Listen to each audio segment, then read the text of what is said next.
Olá pessoal, graça e paz, a face do milagre, Deus te abençoe. Confie na bênção do Senhor, confie na bênção do Senhor.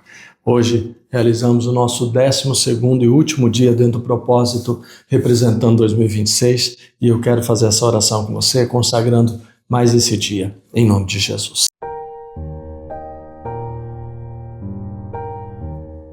Santo e poderoso Deus, eu entro na presença do Senhor, meu Pai querido, chamo de Pai porque eu creio, chamo de Deus porque eu creio que o Senhor é nosso Pai e é o nosso Deus. Eu oro por todas as pessoas que fizeram seus projetos, que apresentaram seus planos e consagraram a Deus.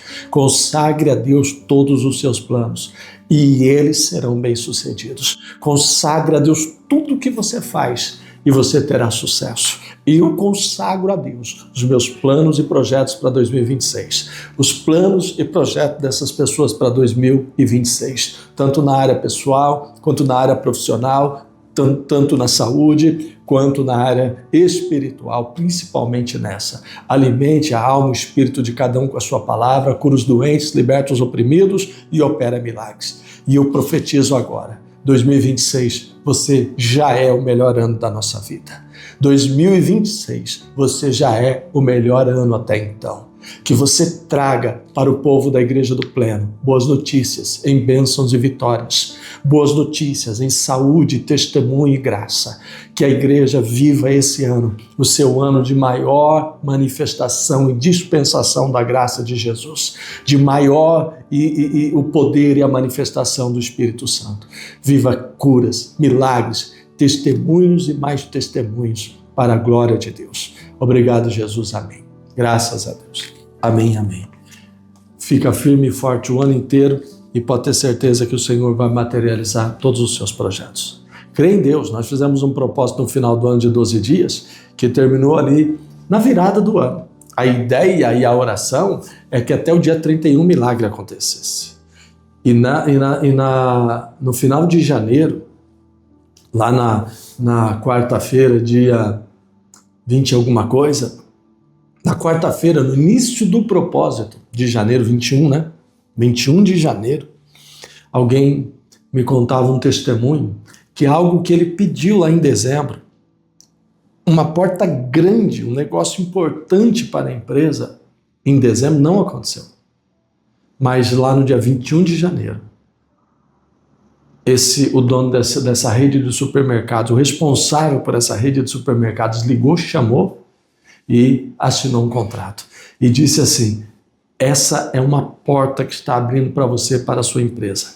Pega essa oportunidade, porque a nossa ideia é começar com esse mercado e com aquele outro da outra cidade ali, mas nós somos dezenas e dezenas aqui na região e a ideia é que isso seja tudo transferido para você. Uma grande resposta, um grande milagre, que a pessoa orou e profetizou para dezembro. Veio dia 21 de janeiro. Glória a Deus, glória a Deus. Confie em Deus, confie no Senhor.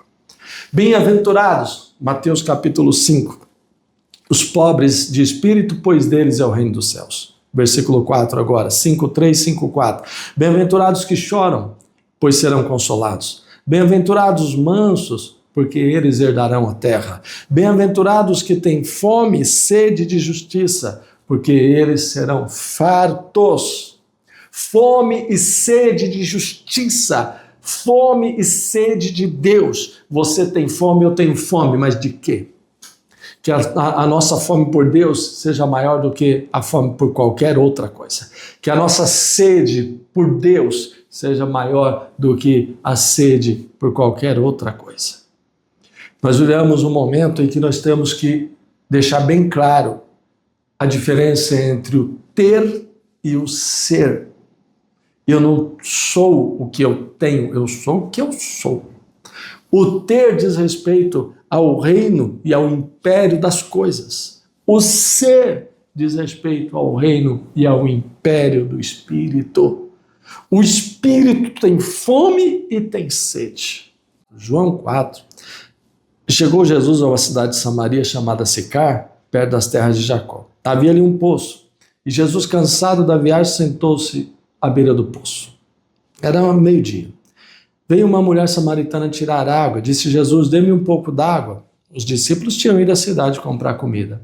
A mulher samaritana perguntou, como o Senhor, sendo judeu, pede a mim, uma samaritana, água para beber? Pois os judeus não se dão bem com os samaritanos. Veja que essa mulher, ela estava meio vazia. O que tem a ver, gente? O homem só está pedindo um copo d'água, não. Por que você está me pedindo água?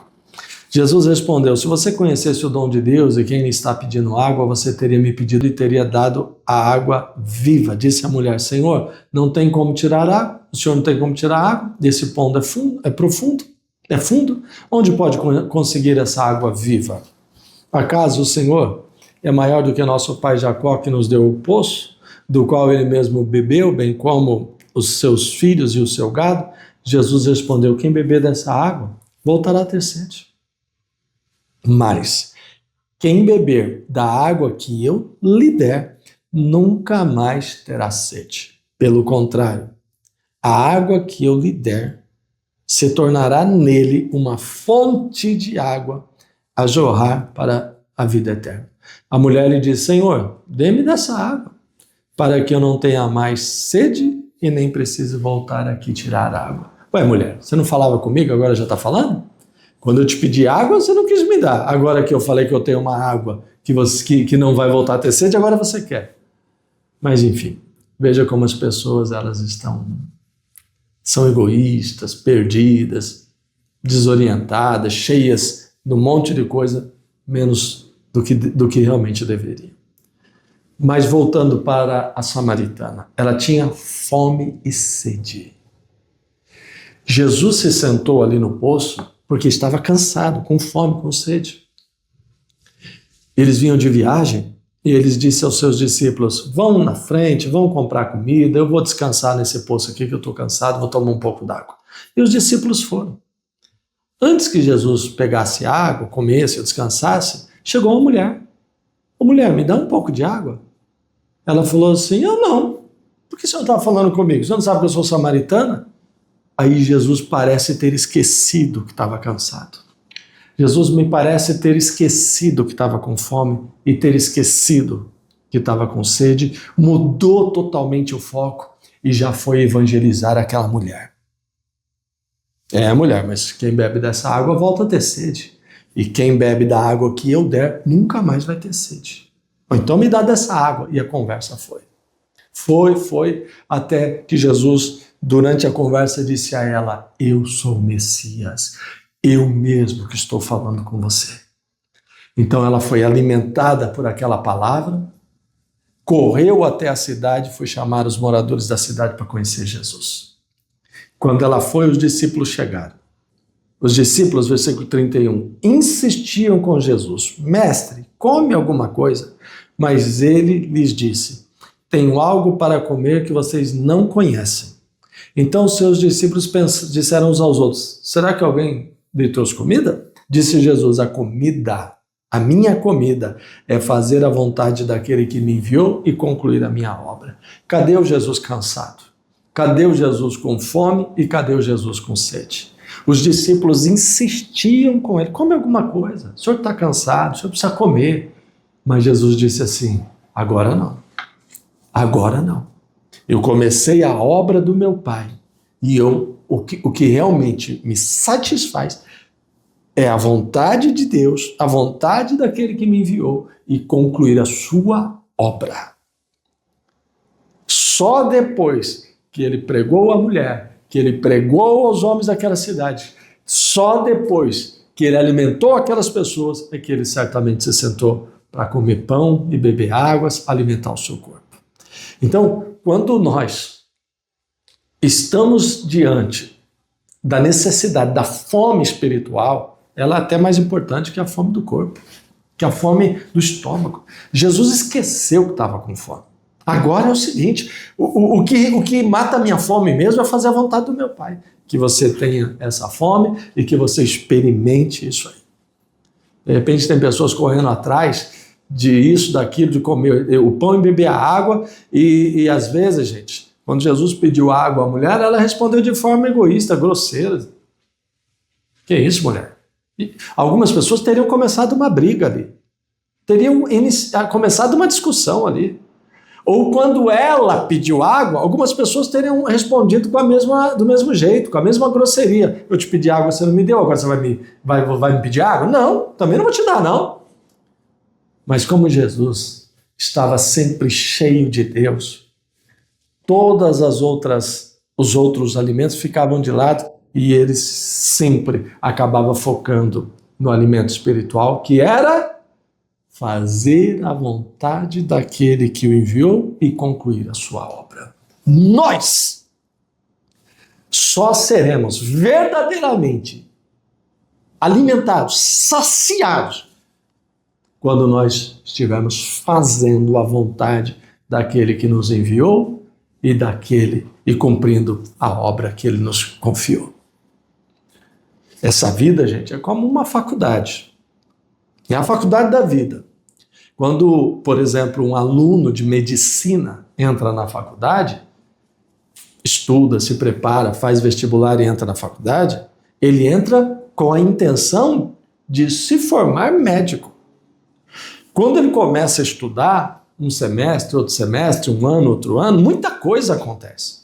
Muita coisa. Ele forma amigos, talvez arruma um relacionamento amoroso, ele participa de festas, eventos, muita coisa acontece depois que ele entra naquela faculdade por causa dela. Muita coisa acontece. Novos amigos, novos relacionamentos, novos compromissos, muita coisa acontece.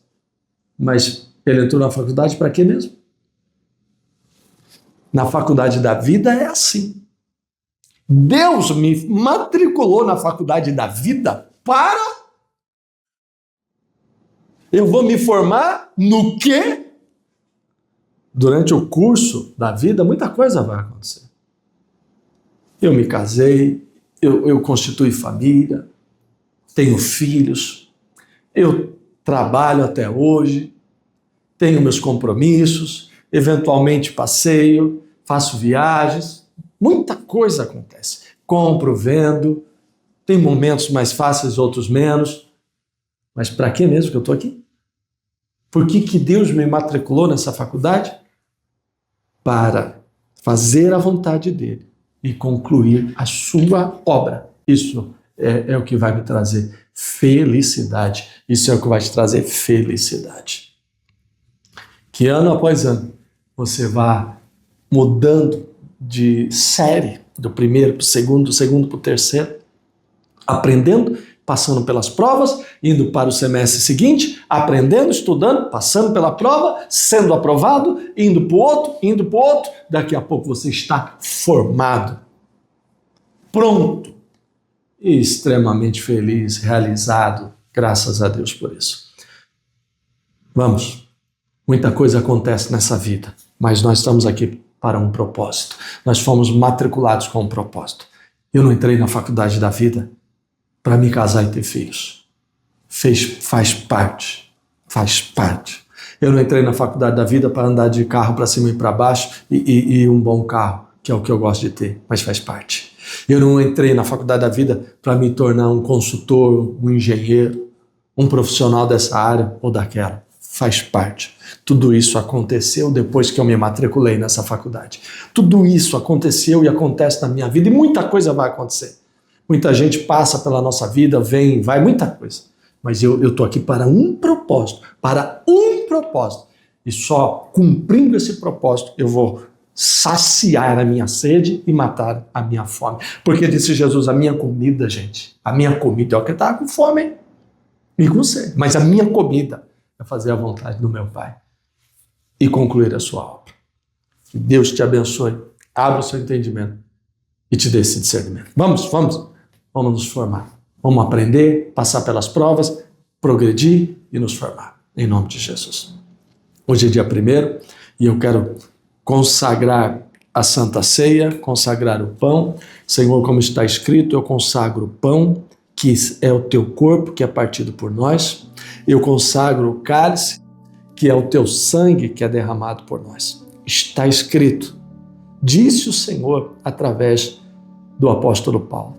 Porque o que eu recebi do Senhor, eu também dei a vocês. que Jesus, na noite que foi traído, tomou o pão e, tendo dado graças, partiu, deu aos seus discípulos que comeram.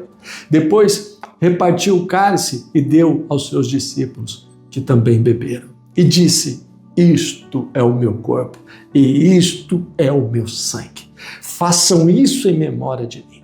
O Senhor ensinou: o meu corpo verdadeiramente é comida e o meu sangue verdadeiramente é bebida. Alimente a sua alma e o seu espírito com a palavra de Deus, com o corpo e o sangue de Jesus. Alimente o seu corpo, o teu espírito, cumprindo a vontade de Deus, porque essa é a tua fome e essa é a tua sede. Senhor, eu consagro esse pão e esse cálice, consagro a vida dessa pessoa para que ela seja alimentada por Deus, alimentada pelo Espírito, porque a fome e sede dessas pessoas é a fome e sede de Jesus Cristo. Cumprir a missão para o qual o Senhor a colocou aqui na terra, fazer a vontade de Deus. Que esse pão e esse cálice, que essa palavra fortaleçam essa pessoa e ela seja curada de toda enfermidade, seja abençoada em todas as áreas e tenha um fevereiro glorioso de vitórias. Em nome de Jesus, amém. Obrigado, Deus, amém.